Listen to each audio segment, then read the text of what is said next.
Imagine करो एक आदमी जो दुनिया के सबसे पावरफुल लोगों के साथ डिनर करता है। प्राइवेट आइलैंड्स, प्राइवेट जेट्स और लग्जरी प्रॉपर्टीज। और फिर भी इसका नाम कभी फॉर्च्यून 500 में नहीं आया। कोई पब्लिकली लिस्टेड कंपनी नहीं, कोई स्टार्टअप नहीं, फिर भी लोग कहते हैं वो बिलियनर था। सवाल ये है, उसका पैसा कैसे बन गया? ये टॉपिक सिर्फ गॉसिप के लिए नहीं है, ये हमें बताता है एक ऐसे फाइनेंस सिस्टम के बारे में जहां वेल्थ विजिबिलिटी से नहीं, एक्सेस से बनती है। अगर आप समझना चाहते हो कैसे एलीट लोग पैसा और पावर दोनों अक्यूमुलेट करते हैं, एप्स्टीन का केस टेक्स्ट बुक नहीं बल्कि रियल वर्ल्ड एग्जाम्पल है। शुरुआत में एप्स्टीन एक स्कूल टीचर था, फिर फाइनेंस की दुनिया में घुसा, लेकिन वो नॉर्मल बैंकर नहीं था। उसने काम शुरू किया क्लाइंट्स के लिए मनी मैनेज करना, लेकिन एक अनयूजुअल एंगल से, हाई नेटवर्थ इंडिविजुअल्स के लिए कॉन्फिडेंशियल फाइनेंशियल स्ट्रक्चर्स। कोई पब्लिक हेज फंड, कोई आईपीओ, कुछ भी नहीं, बस प्राइवेट नेटवर्क्स और एक्सेस। ये सिस्टम का एक सिंपल प्रिंसिपल है, control over money often matters ज्यादा देन मनी इटसेल्फ। जब आप बिलियनर्स के पैसा को हैंडल करते हो, आपको खुद का पैसा कम दिखता है, लेकिन लेवरेज और इन्फ्लुएंस आपके हाथ में होता है। एप्स्टीन के पास एग्जैक्ट बैंक बैलेंसेस का पता नहीं, पर उसके क्लाइंट्स के एसेट्स पर एक्सेस था, और एक्सेस ही असली पावर है। और इसके लिए वो यूज करता था शेल कंपनीज, ट्रस्ट्स और ऑफशोर अकाउंट्स।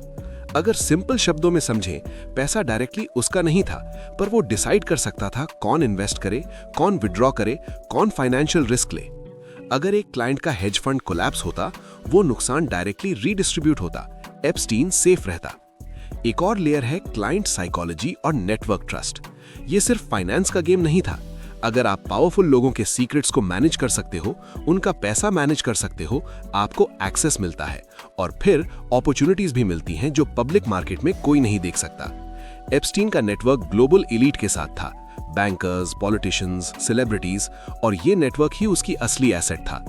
और आयरनी देखो, पब्लिक के लिए वेल्थ लगता है बैंक बैलेंस या एसेट्स के फॉर्म में, फोर्ब्स लिस्ट्स या स्टॉक होल्डिंग से। रियलिटी में एलीट वर्ल्ड में मनी का रियल गेम ट्रांसपेरेंसी नहीं, इंफॉर्मेशन और कंट्रोल है। एप्स्टीन के पास सिर्फ लीगल लूपहोल्स नहीं थे, बल्कि सोशल इंजीनियरिंग का स्किल और एलीट के ट्रस्ट का नेटवर्क भी था। और ये सिस्टम रिपीट होता है। एलीट का पैसा हमेशा हिडन और सेफर रहता है, और आउटसाइडर के लिए लगता है कि पैसा कैसे अक्यूमुलेट हुआ ये मिस्ट्री ही है। कोई प्रोडक्ट, कंपनी या सैलरी का ट्रेस नहीं है, फिर भी $1 बिलियन लाइफस्टाइल। अब थोड़ा अनकंफर्टेबल मैथ समझते हैं। अगर आप 50 बिलियनर क्लाइंट्स के पैसा मैनेज करते हो, जहां हर एक के पोर्टफोलियोज $100 मिलियन से स्टार्ट होते हैं, और आपको लीगल और एडवाइजरी फीस के नाम पर 1 to 2% मिलता है, तो सिंपल कैलकुलेशन के हिसाब से आपका annual revenue $50 to $100 million easily बन सकता है। और ये सिर्फ फीस और एक्सेस लेवरेज का कैलकुलेशन है, डायरेक्ट ओनरशिप नहीं। और जब आप इस मॉडल को स्केल करते हो, जहां आप सिर्फ कॉन्फिडेंशियलिटी और ट्रस्ट का कमोडिटी बन जाते हो, तब आपको रियल लाइफ हेज फंड या कॉर्पोरेट रिस्क की जरूरत नहीं पड़ती।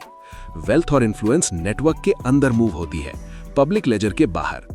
और ये पॉइंट सबसे ज्यादा क्रिटिकल है।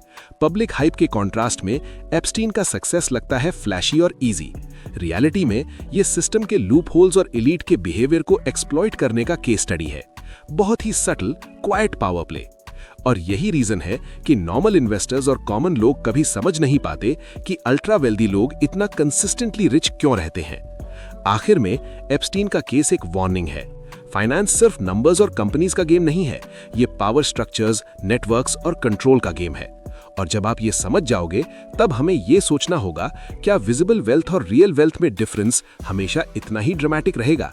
क्या हम सिस्टम के अंदर के रूल्स समझ पा रहे हैं, या सिर्फ स्पेक्टिकल देख रहे हैं?